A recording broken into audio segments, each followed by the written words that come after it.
Good morning, everybody. I wanted to get on real quick and give you some inspiration and a real quick tutorial of things that I have done from packaging. Just, any kind of packaging, from baggies to pasta, trash bags. I think some of this is like pre-cooked bacon. So, one of the things, this one was actually from a pasta box because that window, I remember that. And it's just a journal cover that I gessoed, watercolor, and stamped it. So it's still got that nice texture. Here's one of the pieces. I just cut out a circle, decoupaged a piece of book page to it, made a little wire bead. I think this is really cool. I had a whole bunch of these wires that came off some tags that I got at a secondhand shop.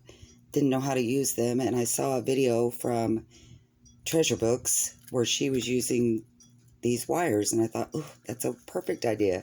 So I just used a bulb clip, and this is not seamed in yet, and put it on the front. I thought that looked really cool. So in the inside, I just put some decoupaged napkin. Got me a bunch of grungy papers and threw on there. I have notebooks that I have decoupaged napkin to. This is just the cardboard pieces, decoupaged napkin to it, sewed around it, made a little notebook.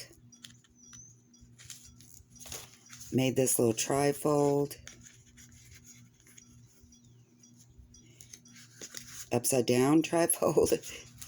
And I haven't decorated it yet, but these are some of the pieces too that I watercolored, inked, and then I took some corrugated cardboard and stamped for the lines. Just made some little cutouts off the ends of the box. Got a little book plate. More little cutouts. More charms. I love making charms out of the extra pieces. I think they look good on, like, just something like that would look good. Maybe put some eyelash trim in there. This is also the box that I stamped, watercolored. I did sew some tea dyed paper to the back of this one and embossed it. This one is just, I think I just used regular acrylic paint, glued a little bit of book page, and then ripped it to make it look stressed. Stamped the back again. And I got some paint on the back of it, but I liked it because I thought it gave that grungy look. Made a little tag. I did a lot of the ones where I just found catalog pages, embossed them, and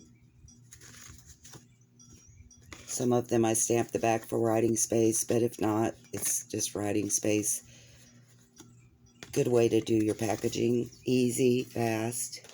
And then I like these, just the craft looking tags. I put a little eyelet, and I glued two pieces of the box together where I could get the brown on both sides. This is actually cut off from like one of these baggy boxes. You know, they have the triangle. I just cut that in two and then watercolored it, and I'll probably end up putting this, one of these, in my journal, like as a pocket on the front, back, something. And then I made several of these. I actually did this on a YouTube short where I glued paper bag to the back, punched some holes, put in some seam binding, and then stamped, put a little charm on them. Can't Really can't get easier than that. And then this one, it had a lip on it, like where you pull up on the box, maybe a sandwich bag or something, so I just left the lip and made a little notepad. This is another little tag that I decoupaged a napkin to and did a little stencil on the back. Made a kind of a crude burlap flower. I don't know if I'm going to use it or not, but I might. This one I decoupaged some coffee filter to.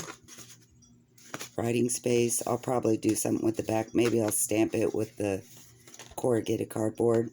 This one is just, I found this lined paper in a magazine, so I just glued it to this for writing space. This one, same thing, just did some paper bag on one side, tea-dyed paper on the other, and it folds down for writing space. And a lot of these, I haven't completely embellished them yet. You know, I might end up sewing around this or putting, you know, something at the top. But I just wanted to show you the pieces that you can make from just packaging. Oh, here's another catalog or magazine that I did emboss. But today I think I'm going to show you how to make this. Not like it's difficult. I made 3 of these. Can't find the other one, but this one I stamped. I wouldn't recommend the stamping. It does dry, but because when I checked it, it wasn't dry, I kind of smeared it, so intentionally I smeared the rest just to give it that foggy, hazy look. This is the one we'll make today, and I didn't put a little sticker on the inside. I should have. On my first paper, I like to do that. Stenciling and the pen holder. And this is just contact paper and packaging. So if you're interested to see how to make this, stick around. We're going to get started. Okay, to start with, I have my lasagna box that I've already cut part of off because I made one of the others with it. And I went ahead and gessoed this one because the contact paper that I'm using is not real busy, so sometimes this will show through.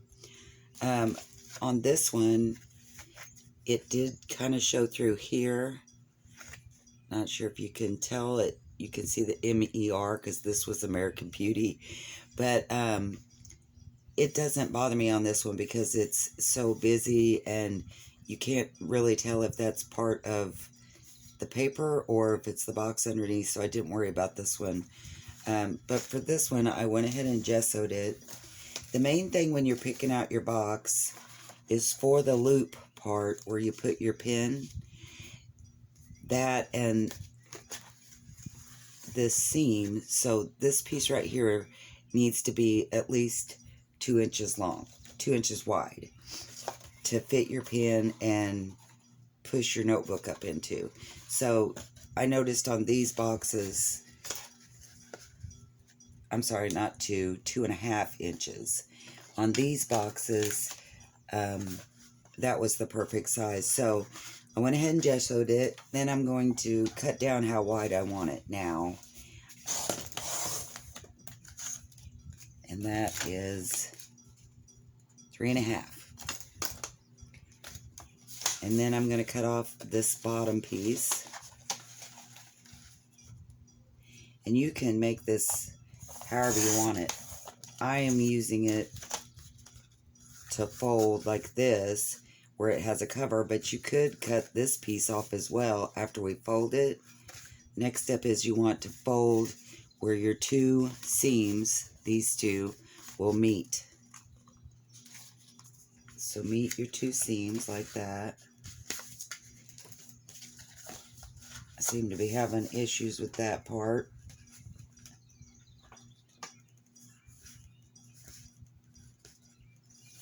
It's kind of stiff with that gesso on there.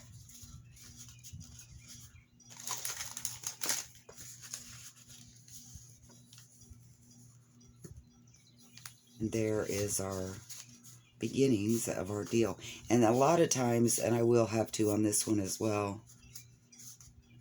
I end up having to cut this little piece a little bit shorter so your flap doesn't get hung up.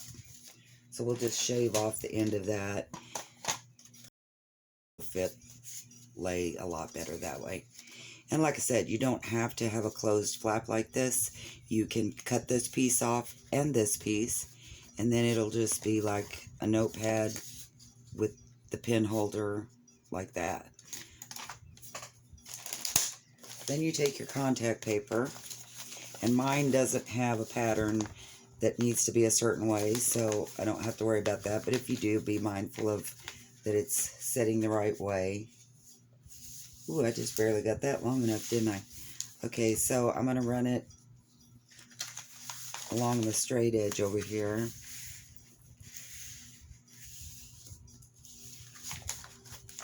And I like to put a little bit of stick glue just to make sure it stays. And the contact paper, it does, especially if you burnish it down, it stays really well.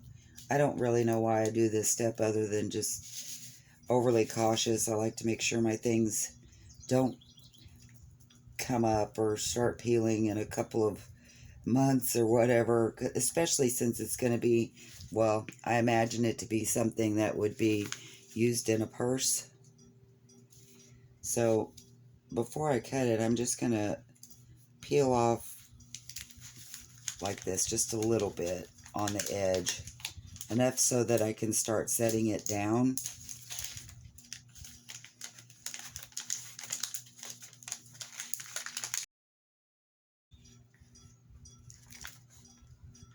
Another thing that's good is with that stick glue, you can move it for a minute if you don't have it exactly like you want it. But that is how I want it right there. So I'm going to varnish it down a little bit before I start cutting.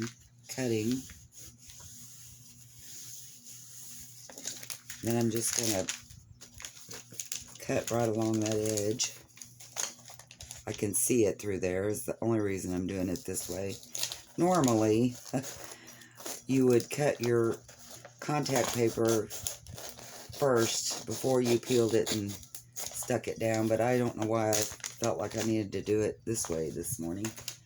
So here's our piece, and I'm going to trim it up after I burnish it one more time.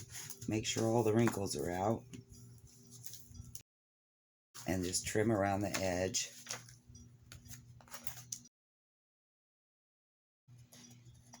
And I am going to ink this one. I think I'm going to ink it before I sew it. You don't have to do that. You can sew it and then ink it. That step really doesn't matter which way you do it. I tend to forget to ink it, so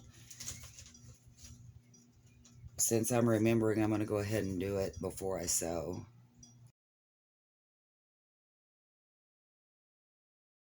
And then also at the bottom, you don't have to do this step either. You can leave it straight just like this. But I kind of like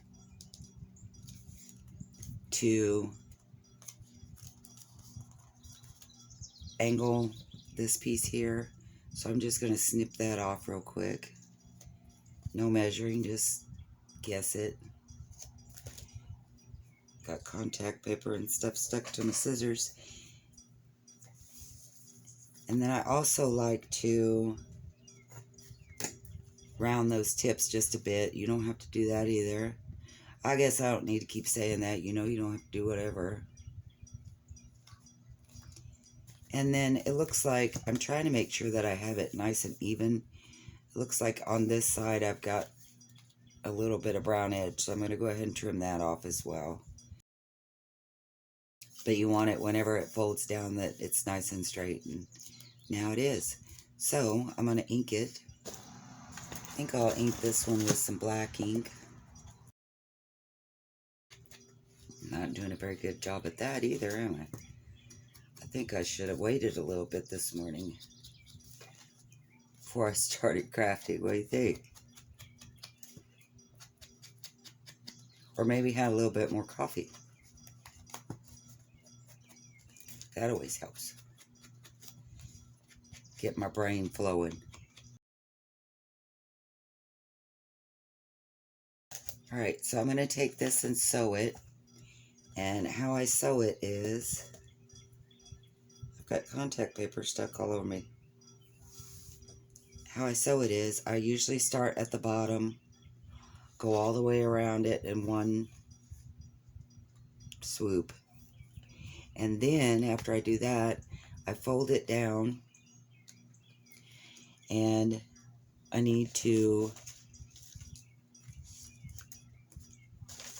put my pin in, whatever pin you're going to use, or if you have, you know, an about size of pin. Keeping those seams together, I fold around that pin because we're going to sew at the bottom of that too. And usually when I fold like that, I just take my bone folder and push it down so that it fits really well. Making sure, again, like I said, even after I've done that, my seams are still together. So now you have your circle for your pin. So after I sew all the way around it, I'm going to close it, and I'm going to sew right along that edge that I just burnished for my pin.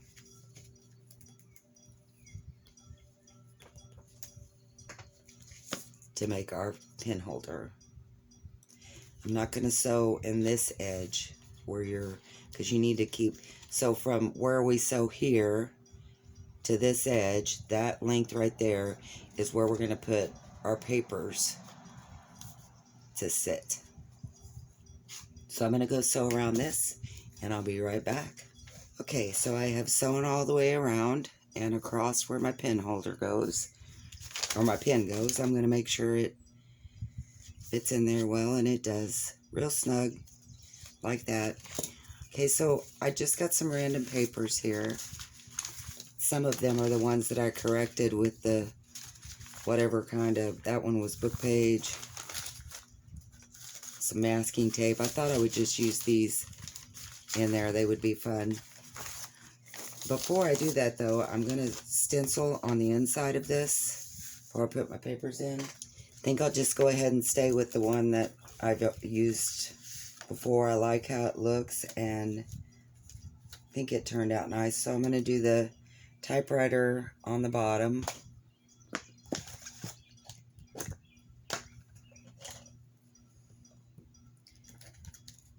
You could hold this down with washi tape or put a couple of paper clips or something to hold your stencil down, but I'm just not that particular with it. So I'm just going to do it this way.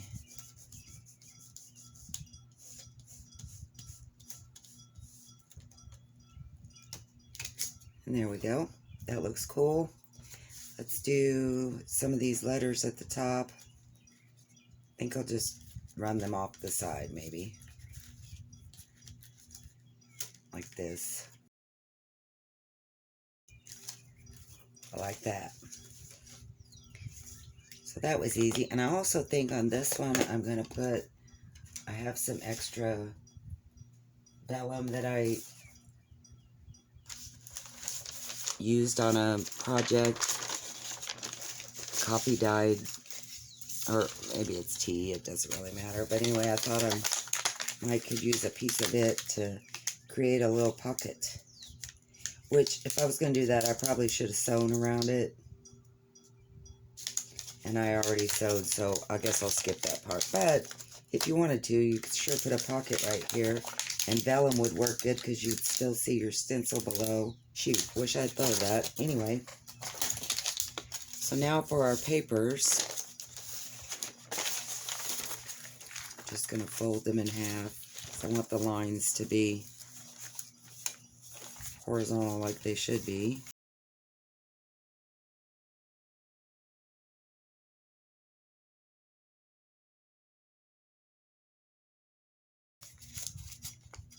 That looks about right.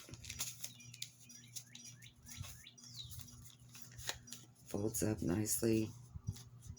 Yeah. think that'll work fine. And then also, I think since I have so much, I may just go ahead and trim this and put them all together. Looks like it'll go right down that line there, so that'll be perfect.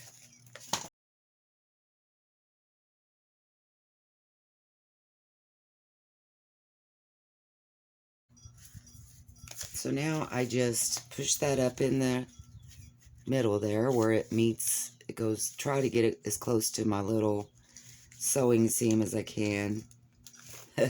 You can glue it. You could actually bind your little book together and then glue it up in there, but I don't want to do any of that. I wanted to make it really easy, so I'm going to use my stapler because I'm going to put a little bit of, and I go right between the bend and the seam. I'm going to put a little bit of trim or something here so it won't be seen. I put 3, 2, 1 on each end and 1 in the middle. I don't know that you'd have to put 3, 2 would probably work just fine, but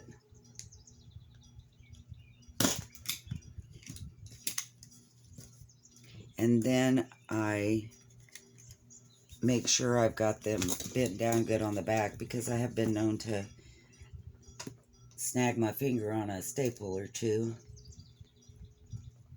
Make sure they're mashed down real good. Smooth. And then you're done.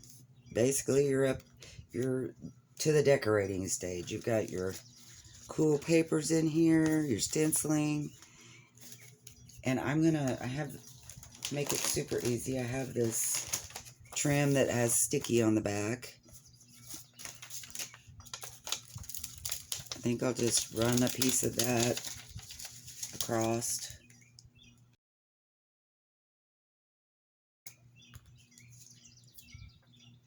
Make sure it holds pretty good.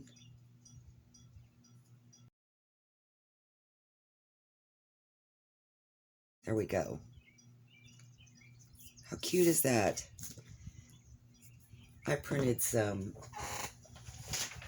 just words on some vellum. I think I'm gonna put one of those on here on the front.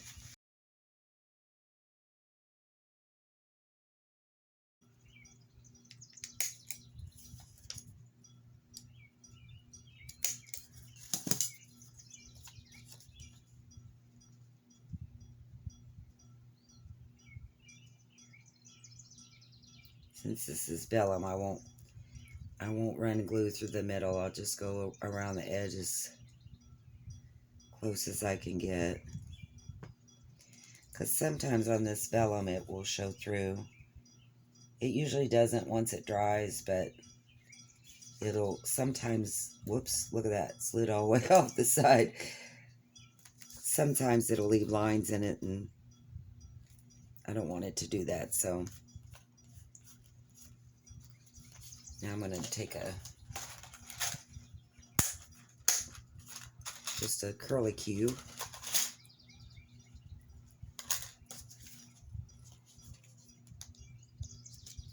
And look at there. How cute is that?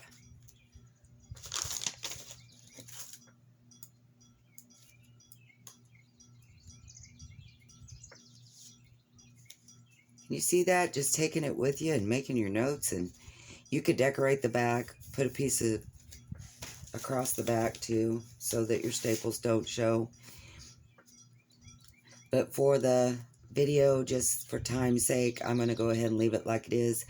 I hope that you like this. I hope you'll try it.